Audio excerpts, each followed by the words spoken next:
Hello, my friends, and welcome to another episode of Desi Vibes 360. Arun, how are you, my friend? Sorry, I'm great. Hopefully, it did not go too crazy on this year's President's Day party that you usually celebrate. But being the Trump, your favorite president this year, I thought must have been some extra special for you. It was extra hard. I partied extra hard with buffalo wings and a lot of beer. But all kidding aside, now it was a regular work day for me. And did you play an extra round of golf on President's Day? Yes, I actually did go out. I did not play golf. It was a little too cold. But for me, it was just another day off. Okay, good. That's the perks of a retired life. But today on our podcast, we will analyze the recently concluded trip by Modi to the White House. It was a highly anticipated meeting between the leaders of the oldest and the biggest democracies of the world. Looking at the Indian TV after Modi's visit, it appears that Modi media is doing a victory lap, right? The Godi media, with non-stop footage of Trump calling Modi the toughest negotiator, and the public is eating it up, watching Trump pull the chair for Modi and his greeting of "Hello, my friend, so good to see you, I have missed you," blah, blah, blah, and things like that.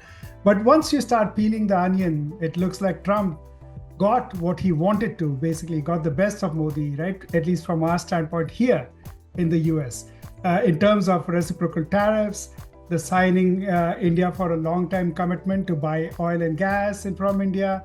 And in return, Modi got what?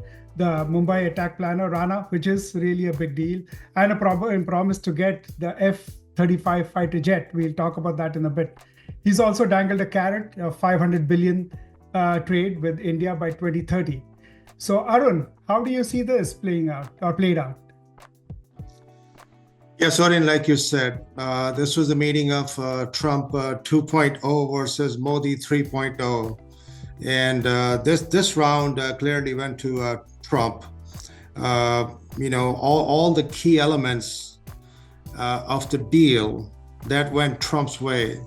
I was just, looking at this Modi's visit and thinking that what would Modi like to get out of this trip?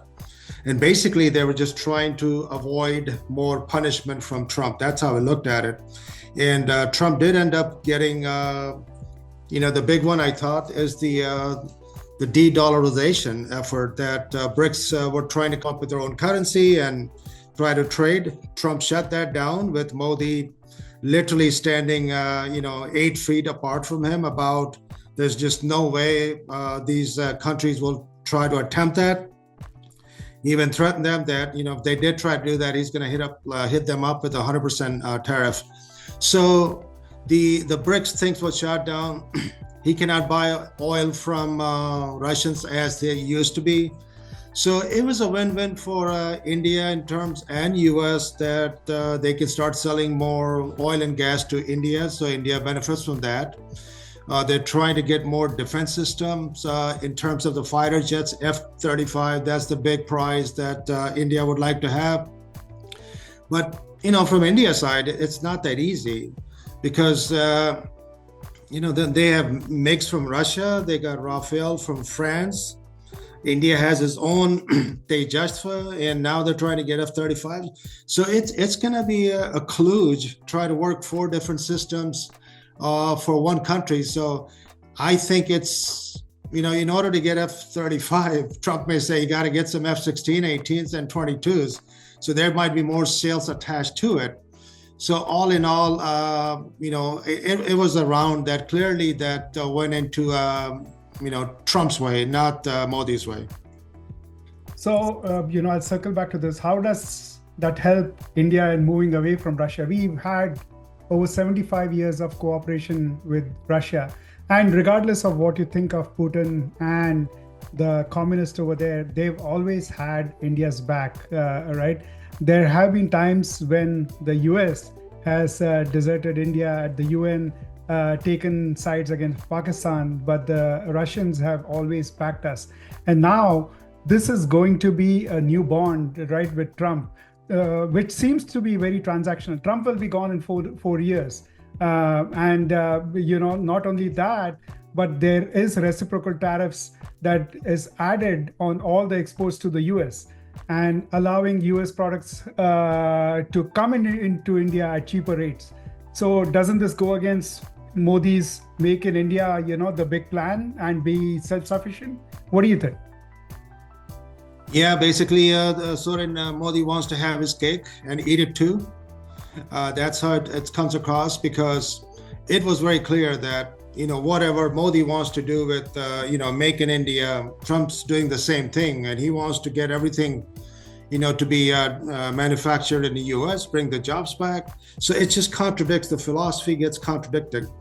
In terms of your question about Russia, that is a key question, because Russia has been a big ally of India over the years since independence, more so during the 71 war with, the liberation of Bangladesh, that, Russia stood by India, so deter the US fleets at that time sent by Nixon. So, but now Modi is kind of stuck. He's got to navigate through how to make it work that he keeps Russia happy, he keeps Trump happy, and also gets done what India needs to get in terms of the trade. So I would say that, Modi should not get all tied into the transactions with Trump. Because if you get entangled up with Trump, look at this. He will just drive you crazy with his tweets and harass you and tweet you. Look at what he did to poor Governor Trudeau up in the north of us. And he'll just make you miserable. Right now, he's doing the same thing to Zelensky. So Modi is doing the right thing by showing some restraint. I think India needs to look at strategically as to what's good for India. And what I mean by that is try to be part of G7, probably G9, because it looks like Putin's going to be back at the table. It says eighth country. They should try to get a permanent seat on the United Nations Security Council that has eluded them for a long time. So these are the big wins that I think Modi can get that done with Trump in the office. And at the same time, Soren, I would say use Trump's ammo. He wants to do things in US for the US jobs. Have somebody like Adani come out and do the contract in US with all the infrastructure rebuilding is going to be going on in Los Angeles. There's a lot of work needs to be done in North Carolina. Maybe just have these guys come and take the bid, take even a haircut of $100 million to appease Trump. After all, what is that? Like for them is another wedding expense for one of their kids. So Modi has to take a step back, and I'm sure the think tank is looking at it too, because at the end of the day, India did not have a whole lot of leverage coming in this negotiation. Trump was holding all the cards. The only leverage that India had, I thought, was, US does not want India to go sit in China's lap. So they played that's the only thing I think they're worried about, India just going and button up with the India, Russia, China alliance. That's going to be devastating for US. So right now, I think Modi needs to just look at the strategy. There's going to be Quad summit happening at the year end in India. Trump might be going there. They should try to lock him down for long-term pricing on this oil gas so that stays below the market value. So there's things that India can do that there's just no such thing as low-hanging fruit. But I think the victory for short-term, let Trump win. Modi should focus long-term strategically as to what's good for India. That's what I would advise. Yeah, well, FYI, Adani is still a criminal in the US.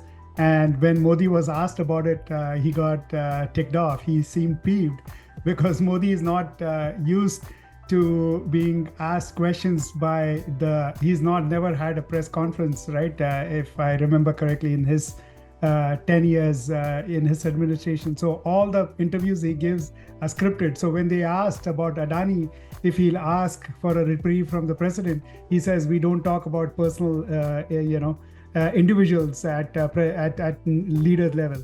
But regardless, it was disappointing to see Modi and Jaishankar not press for illegal immigrants, to be sent back or deported to India in a humane way, which is giving Modi a lot of headache, back in India, especially in Punjab, right, which is an Aam Aadmi Party state, and they are highlighting this as Modi's failure, diplomacy failure. But let's pivot from that for a second. Modi also met the shadow president, Elon Musk. Trump didn't know what exactly they talked about. Trump said maybe they discussed business. I don't know, is what he said. And now we hear that Tesla is opening opening a factory in India to avoid the tariff. What do you think about that, Arun? Yeah, so that's interesting one. That last year Elon was in India trying to get that deal done for the Tesla, and India was not doing that. I'm sure Tata company had nothing to do with that. Same thing was with Starlink. He was trying to get the deal done, but I'm sure Mukesh Ambani has nothing to do with that, because between Ambani and Airtel, they have 75% of the Indian market. So once again, Modi was playing hard for making barriers for these companies to coming into India. By the way, I just heard Elon Musk went into Bhutan, right next door to India, to set up the Starlink contract. And now, surprise, surprise, Musk is sitting right next to Trump. So Modi's got to be like, what the hell's going on here? So they're trying to get in the good books of Trump. That's what they're trying to do to appease Musk. So no surprise, 5 days after Modi leaves Washington, there's the news that Tesla is opening up new offices. Of course, Trump's not happy about that. So it's just going to be a mess, no matter how you look at it. And so in terms of Elon, Trump's not happy with Elon. So people listening in India, and they're thinking Trump is being too hard on India and Modi. Well, look at Musk. He's working for free, and still Trump is not happy with him. So that's Trump. So we'll wrap this up, this podcast for now. So can we just summarize this match by saying Trump 1, Modi 0? Arun, is that a fair assessment? Definitely. This was Trump's on home turf. Trump's going to be on Modi's home turf in India, I think, at the end of the year. And Modi should try to claw back and takes whatever he lost with Trump this February meeting. Good. This is a roundup of the Indo-US relationships, folks. Have a good evening, morning, afternoon, wherever you are. And don't forget to like, share, and subscribe. This is your Desi Friends signing off for the evening. Have a good day.